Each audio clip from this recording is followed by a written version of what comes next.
Malaki ang pasasalamat ng pamilya Veloso sa mga abogado ni Mary Jane at sa grupong migrante matapos masuspindi ang pagbitay sa Pinay OFW. Pero kung tulong ng gobyerno raw ang pag-uusapan, halos wala raw itinulong sa kanilang Administrasyong Aquino. Makibalita tayo kay Alfie Tulagan. At para ilatag din Ikinuwento ni Aling Celia Veloso ang naging kalagayan ng kanyang anak na si Mary Jane mula noong masentensyahan siya hanggang sa pagkakasuspinde ng parusa sa kanyang execution by firing squad. Pero tila nagiba ang tono ng ina ni Mary Jane nang mabanggit ang Administrasyong Aquino. Sa halip kasi na magpasalamat, galit ang lumabas sa bibig ni Aling Celia tungkol sa gobyerno. Giit niya, ang mga abogado ng National Union of People's Lawyers o NUPL at grupong migrante ang tumulong sa kanila para maudlot ang pagbitay sa kanyang anak. Dumating na kami dito sa Pilipinas para maningil. Maniningil kami, marami kaming singilin, marami kaming pautang eh. Kaya lang hindi pera. Pautang sa gobyerno natin. Kwento pa ni Aling Celia, hindi raw maganda ang pagtrato sa kanila ng Embahada ng Pilipinas sa Indonesia. Na para po ba kaming tinatago. Ilang araw po kami doon talaga. Ang hirap na hirap po kami. Dahil ayaw kami palabasin sa sasakyan, hintay pa yung tapos para ba kami nakakahon. Ganyan po ang isang opisyal ng embahada. Kahit po isang segundo ngayon, hindi siya karapat-dapat dyan. Sa ginawa niya sa pamilya Veloso, dapat alisin yan sa pwesto.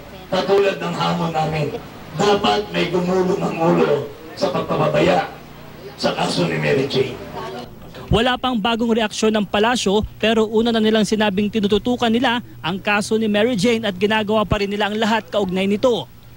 Nakatakda naman sa Lunes ang Skype conference ng mga abogado ni Mary Jane sa NUPL at Indonesian lawyers. Isa sa mga pag-uusapan nila ang mga detalye ng pagkakasuspindi ng pagbitay kay Mary Jane. Paniwala ng NUPL, buhay pa ang second judicial review na inihain sa korte ng Indonesia. Kabilang rito ang usapin tungkol sa pagiging biktima lang ni Mary Jane ng human trafficking. We have to coordinate with the private Indonesian lawyers as well as with the DOJ. What is the best mode, the most expedient, and the most practical manner by which the proceedings can be conducted. Kasama rin pag-uusapan ang posibleng pagpresenta sa recruiter na si Cristina Serio sa Indonesian court. Balak din makipag-ugnayan sa United Nations Council for Human Rights ang mga abogado ni Mary Jane. Umaasa pa rin sila mabibigyan ng executive clemency ang Pinay OFW. Nakatakda rin ang pagpupulo ng ilang opisyal ng Indonesia at ng Embahada ng Pilipinas. Pag-uusapan dito ang mga detalye ng temporary reprieve na ibinigay kay Mary Jane. Ayon sa DFA, pagtutuunan nila ng pansin ang kaso ni Mary Jane at kanyang mga recruiter. Kabilang din sa mga balak nilang kasuhan ang isang dayuhang nagbigay umano ng bag na may lamang heroin kay Mary Jane. Sakali raw na hindi makasuhan ang mga nasa likod ng human at drug trafficking na ng biktima umano kay Mary Jane, hihilingin ulit ng gobyerno ang executive clemency para sa kanya. Alfie Tulagan, Nagbabalita, Pilipinas.